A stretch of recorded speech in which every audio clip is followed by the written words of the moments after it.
And now to the latest on that deadly mass shooting at a supermarket in Buffalo. 10 people are dead. Of the 13 people shot, 11 are African Americans. Tonight, the alleged shooter is charged with first-degree murder and faces life in prison. This attack is being investigated as an act of racially motivated extremism. Officials say the suspect posted a 180-page document full of racist ideology prior to live streaming that shooting. And the warning signs were there prior to the shooting. Last year, the suspect was arrested and underwent a psychiatric evaluation after threatening to commit a mass shooting at his school. But apparently that wasn't enough.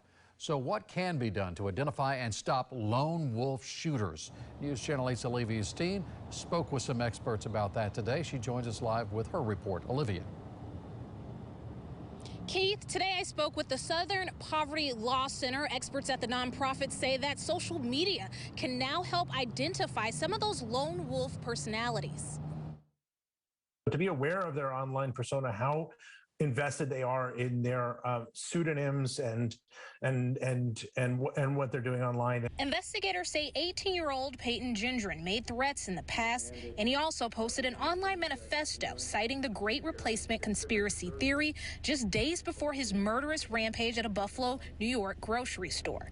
Authorities are calling it a racially motivated hate crime. We've seen a number of shootings motivated by this kind of white supremacist Great Replacement ideology. Michael Edison Hayden with the Southern Poverty Law Center says he fears it could get worse. These things tend to come in bunches, and I'm highly concerned about it, and I hope people are paying very close attention to disaffected people who may be only online. Hayden says many of these racist theories no longer live in obscurity. They're branching out into the forefront. The fact that there are mainstream politicians giving voice to this very ideology, figures like Matt Gaetz in Florida, for example, who appeared to endorse this Great Replacement theory. Hayden says the key to slowing down attacks like these is to reach out to a person before they turn into a lone wolf. We need to embrace those people, I think, with positivity.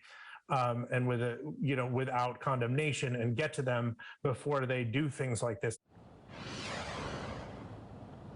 Hayden also told me the number of hate groups that their organization tracks has gone down because more people are congregating on social media. Keith? All right, Olivia Steen reporting live for us in Tampa. Thank you.